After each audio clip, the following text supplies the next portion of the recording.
ಪ್ರಧಾನಿ ನರೇಂದ್ರ ಮೋದಿ ಅವರು ಘಾನಾಗೆ ತಮ್ಮ ಯಶಸ್ವಿ ಭೇಟಿಯನ್ನು ಪೂರ್ಣಗೊಳಿಸಿದ ನಂತರ ತಮ್ಮ 5 ರಾಷ್ಟ್ರಗಳ ಪ್ರವಾಸದ 2ನೇ ಚರಣದಲ್ಲಿ ಟ್ರಿನಿಡಾಡ್ ಮತ್ತು ಟೊಬ್ಯಾಗೊಗೆ ತಲುಪಿದ್ದಾರೆ.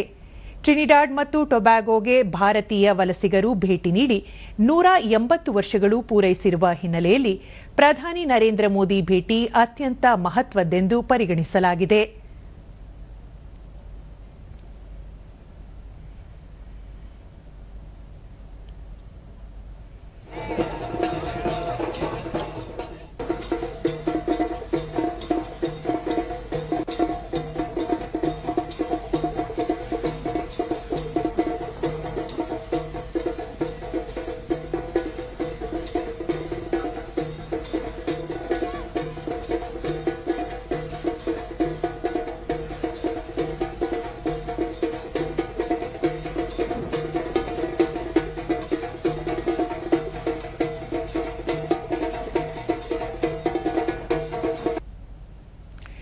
ಭೇಟಿಯ ವೇಳೆ ಪ್ರಧಾನಿ ನರೇಂದ್ರ ಮೋದಿ ಟ್ರಿನಿಡಾಡ್ ಮತ್ತು ಟೊಬ್ಯಾಗೊ ಭಾರತೀಯ ಸಮುದಾಯವನ್ನು ಉದ್ದೇಶಿಸಿ ಮಾತನಾಡಿದರು.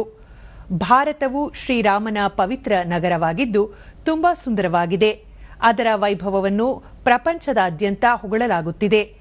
500 ವರ್ಷಗಳ ನಂತರ ಅಯೋಧ್ಯೆಗೆ ಮರಳುವುದನ್ನು ಪ್ರತಿಯೊಬ್ಬರು ಸ್ವಾಗತಿಸಿದ್ದಾರೆ. ಅಯೋಧ್ಯೆಯಲ್ಲಿ ರಾಮ ಮಂದಿರವನ್ನು ನಿರ್ಮಿಸಲು ಪವಿತ್ರ ನೀರನ್ನು ಕಳುಹಿಸಿರುವುದಕ್ಕೆ ಧನ್ಯವಾದಗಳು ಎಂದು ಹೇಳಿದರು. They left the Ganga and Yamuna behind, but carried the Ramayana in their hearts.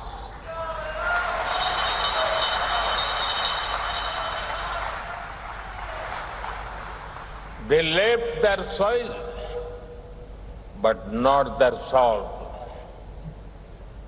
They were not just migrants. They were messengers of a timeless civilization. ಈ ನಡುವೆ ಟ್ರಿನಿಡಾಡ್ ಮತ್ತು ಟೊಬ್ಯಾಗೊಗೆ ಸಂಸತ್ತನ್ನು ಉದ್ದೇಶಿಸಿ ಭಾಷಣ ಮಾಡಲಿದ್ದಾರೆ. ಅಲ್ಲದೆ ಉಭಯ ದೇಶಗಳ ನಾಯಕರು ಡಿಜಿಟಲ್ ಪರಿವರ್ತನೆ, ಆಹಾರ ಸಂಸ್ಕರಣೆ, ವ್ಯಾಪಾರ, ಆರೋಗ್ಯ, ಸಾಗರ ಭದ್ರತೆ, ಸಾರಿಗೆ ಮತ್ತು ಆರ್ಥಿಕತೆ ಸಹಕಾರದ ಬಗ್ಗೆ ಚರ್ಚೆ ನಡೆಸುವ ಸಾಧ್ಯತೆಯಿದೆ.